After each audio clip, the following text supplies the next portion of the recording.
Hi, welcome back to The Whole Doctor.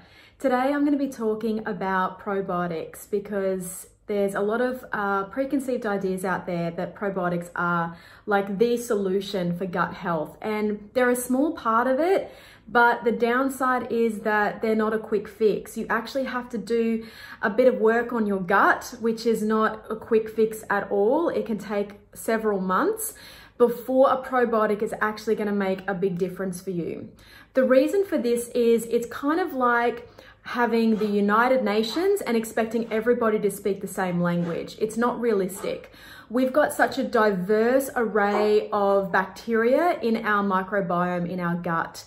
And some of them are more beneficial to us and some of them are less beneficial to us. And a generic kind of probiotic, if it's even formulated well enough that it's going to actually reach your small intestine where we want it to be, then if it's got half a chance and it's been well formulated, then you're halfway there. The problem is it may actually be starting to increase an overpopulation of the bad guys that you sort of want actually less of. Everybody's gut, when it is out of balance, would get out of balance in different ways. Different populations will thrive over others. When your bacterial population is a little bit compromised and low, that is very opportunistic for certain other little guys to start growing up, like Candida and yeast. Now, Candida is something that we're supposed to have in our body, but it is very, very opportunistic and it thrives in certain environments. And when your microbiome is out of whack, your Candida will actually overgrow, and that can cause a lot of problems and needs balancing. So what we need to do, instead of just reaching for a probiotic, is actually starting to clean up our diet, because the diet is the food source of the bacteria that you've got. So interestingly, we think that we're in charge of our cravings, but it's actually the population of bacteria that's in our gut that's really driving what we eat, because that's what they eat. They're all about survival. So that's why on a certain type of diet with certain predominant foods, your microbiome will be very, very different to somebody that might be on a plant-based diet. For example, if you're a SAD diet person, the standard American diet type person, eating lots of meat, lots of refined carbohydrates and processed food, you're gonna need different bacteria to deal with those foods than somebody that's on a very, very clean plant-based diet.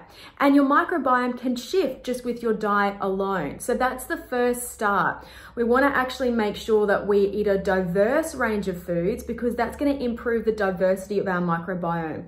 If you're eating the same sorts of foods all the time, day in, day out, the diversity is going to be much more limited. Strength comes from diversity. If you've got a diverse, healthy microbiome, it's going to be much more balanced than if you've got these situations where certain guys are going to overgrow over others. So what we want to be doing after we've looked at our diet is then considering the role that our stress and our hormones, the drugs we've taken, illnesses, immune system factors, all of those things that have impacted the integrity of our gut. So if your gut is not healthy for a whole range of reasons, some of them I've just mentioned, then you're going to have a lot more trouble balancing that microbiome. And we want to actually make sure that we heal the gut as well. And that's involving a lot more sort of anti-inflammatory type foods, eating quite clean. And the bad news is time. It takes a lot of time. You actually have to fix this problem very slowly and gradually. It's not a quick fix.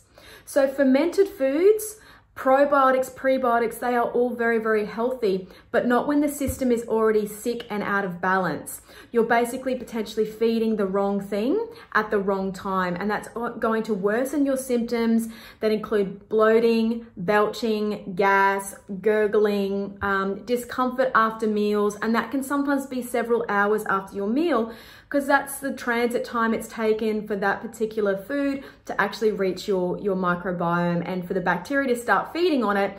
And then who's producing the extra gas? It's your bacteria. So that's why we have to rebalance our microbiome. So probiotics are great, but we need to do the work to heal and seal our gut first, and then add the probiotics in afterwards. One little tip just at the end of this video I want to add. I really love garlic and onions. They're fantastic foods. They're full of thiols, which are fantastic to support detoxification, the immune system, and liver function in the body. but they're also prebiotic. What is a prebiotic? A prebiotic feeds biotics. They feed your microbiome. So that's good. We want to feed our microbiome, but garlic and onions don't discriminate. They will basically be a really, really yummy food source to other bacteria that are actually in overgrowth that are causing a lot of digestive upset and symptoms for us.